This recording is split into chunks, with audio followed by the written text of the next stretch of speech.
Hello guys, welcome back to another video. तो guys, Hindustan Zinc की financial year 2023 की first quarterly result out हो चुकी है। तो गाइस, इस वीडियो में हम लोग यही देखेंगे कि कंपनी ने जून क्वार्टर में कैसी परफॉर्म की है, क्या क्या पॉइंट्स इंप्रूव हुई है एंड कहाँ कहाँ पे कंपनी ने डिटोरिएट की है। और कंपनी के फंडामेंटल्स भी चेक करेंगे और देखेंगे कि क्या ये कंपनी पैसे लगाने लायक है या नहीं। उसके साथ साथ हम लोग कंपनी के टेक्निकल्स के बारे में भी डिस्कस करेंगे। तो गाइस, बिना टाइम वेस्ट किए कंपनी की फंडामेंटल एनालिसिस करते हुए वीडियो को शुरू करते हैं। तो गाइस, अगर इस कंपनी के बिजनेस के बारे में डिस्कस करें तो ये कंपनी जिंक लीड की माइनिंग एंड स्मेल्टिंग करती है। ये कंपनी 1966 से यही काम करती आ रही है, मतलब अपनी फील्ड की ये एक बहुत ही पुरानी एंड एक्सपीरियंस्ड कंपनी है। ये कंपनी वेदांता लिमिटेड की एक सब्सिडियरी है। वेदांता लिमिटेड इस कंपनी की ऑलमोस्ट 65% के आसपास स्टेक ओन करती है एंड बाकी 29.5% ओन करती है गवर्नमेंट ऑफ इंडिया। ये कंपनी बहुत बीएससी एंड एनएससी में लिस्टेड है। और अगर इस कंपनी के कुछ इंपॉर्टेंट फिगर्स के बारे में डिस्कस करें तो 1,17,147 करोड़ की है कंपनी की मार्केट कैप, ऑलमोस्ट 11 का पी है, 37.3% है कंपनी की आरओसी एंड 28.8% है कंपनी की return on equity. Last 6 months के रिटर्न नेगेटिव में जा चुके हैं, नेगेटिव बाय 15%।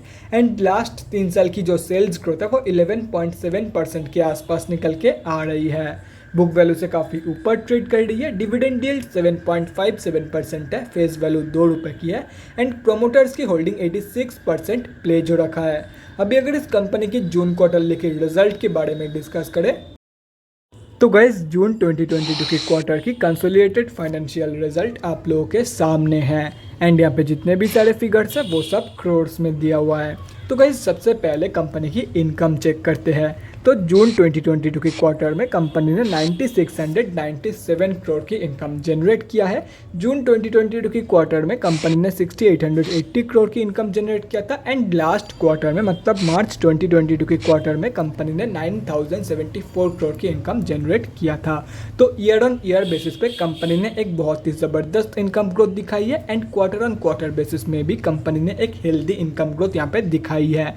अभी अगर कंपनी की नेट प्रॉफिट मतलब प्रॉफिट आफ्टर टैक्स के बारे में डिस्कस करें तो गाइस, यहाँ पे देख सकते हो जून 2022 के क्वार्टर में कंपनी ने 3092 करोड़ की प्रॉफिट जनरेट किया है। जून 2021 की क्वार्टर में 1983 करोड़ की प्रॉफिट एंड मार्च 2022 की क्वार्टर में कंपनी ने 2928 करोड़ की प्रॉफिट जनरेट किया था। तो यहाँ पे भी सेम सिनेरियो है। ईयर ऑन ईयर बेसिस पे कंपनी ने एक बहुत ही ज़बरदस्त प्रॉफिट ग्रोथ दिखाई है and quarter on quarter basis में कंपनी ने एक हेल्दी प्रॉफिट ग्रोथ यहाँ पे दिया है।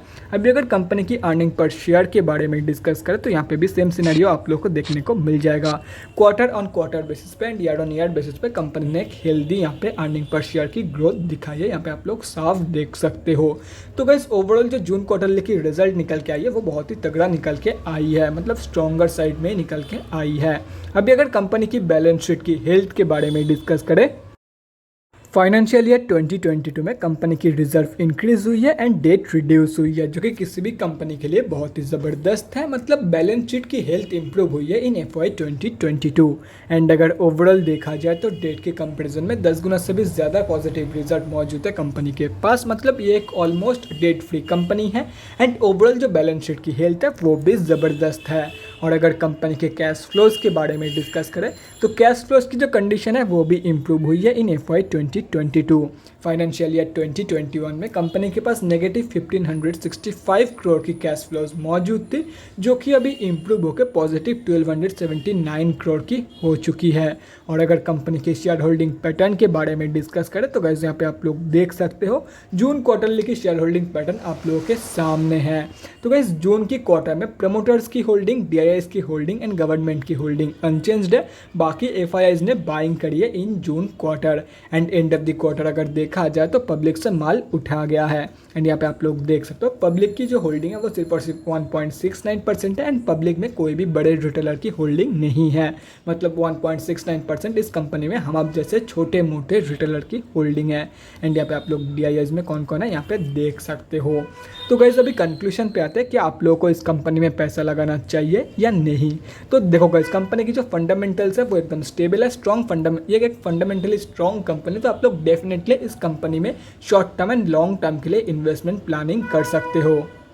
अभी अगर कंपनी के टेक्निकल्स के बारे में डिस्कस करें तो गाइज यहाँ पे हम लोग आ चुके हैं एनएससी के डेली चार्ट पे। एंड पहले ही क्लियर कर रहा हूँ, ये कंपनी अभी स्विंग ट्रेडर्स के लिए नहीं है। एंड ये मैं इसीलिए बोल रहा हूँ क्योंकि कंपनी पिछले ऑलमोस्ट एक साल से एक ही रेंज के अंदर कंसोलिडेट कर रही है एंड ये कंपनी अभी ऑफिशियली डाउन ट्रेंड में है। तो ऐसे में अगर आप लोग कोई भी स्विंग ट्रेड लेते हो तो मैक्सिमम चांस तो यही होगा कि आप लोगों का स्टॉप लॉस हिट हो जाए रेदर देन दी टारगेट। तो ऐसे में आप लोगों को मैं बिल्कुल भी सजेस्ट नहीं करूंगा कि आप लोग स्विंग ट्रेड लो। एंड यहाँ पे और भी एक चीज़ हो सकता है आप लोगों की एंट्री करने के बाद ये कंपनी टोटली साइडवेज हो जाए। तो ऐसे में ना ही आप लोगों का स्टॉप लॉस हिट होगा, ना ही आप लोगों का टारगेट। बेकार में सिर्फ और सिर्फ waste of money and waste of time ही होने वाला है। तो इसीलिए मैं स्विंग ट्रेडर्स को यही सजेस्ट करूंगा, एज ऑफ नाउ इस कंपनी से दूर रहो। अभी डिस्कस करते हैं जो लोग इस कंपनी में लॉन्ग टर्म के लिए इन्वेस्टमेंट प्लानिंग कर रहे हैं उन लोगों को कहाँ पे एंट्री लेनी चाहिए। तो देखो गाइस, कंपनी अभी जहाँ पे ट्रेड कर रही है उसके सबसे क्लोजेस्ट सपोर्ट बेस है 244 रुपीज़ के आसपास।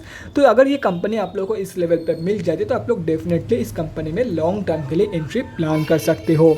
और रही बात शॉर्ट टर्म ट्रेडर्स की, तो देखो गाइज, जब तक ये कंपनी 200 मूविंग एवरेज के नीचे ट्रेड करेगी तब तक आप लोगों को इस कंपनी में शॉर्ट टर्म ट्रेड नहीं प्लान करना है। जब ये कंपनी इसके ऊपर क्लोजिंग करेगी ऑन डेली बेसिस, प्रॉपरली जब इसके ऊपर क्लोजिंग करेगी ऑन डेली बेसिस, उसके बाद आप लोग इस कंपनी में शॉर्ट टर्म ट्रेड प्लान कर सकते हो। लेकिन जब तक कंपनी की प्राइस इसके नीचे रहेगी तब तक आप लोगों को कोई भी शॉर्ट टर्म ट्रेड इस कंपनी में प्लान नहीं करना है। तो guys that's it for this video. अगले वीडियो में मिलते हैं गाइज। Thanks for watching. और गाइज अगर आप लोगों के मन में कोई भी डाउट या क्वेरी रहती है स्टॉक मार्केट या किसी भी स्टॉक से रिलेटेड तो कमेंट सेक्शन में कमेंट करके मुझसे पूछ सकते हो, या तो फिर मेरे इंस्टाग्राम का लिंक आप लोगों को डिस्क्रिप्शन बॉक्स में मिल जाएगा, जाके वहाँ पर ही मुझे डीएम कर सकते हो for an one on one conversation. Thanks again for watching guys, bye.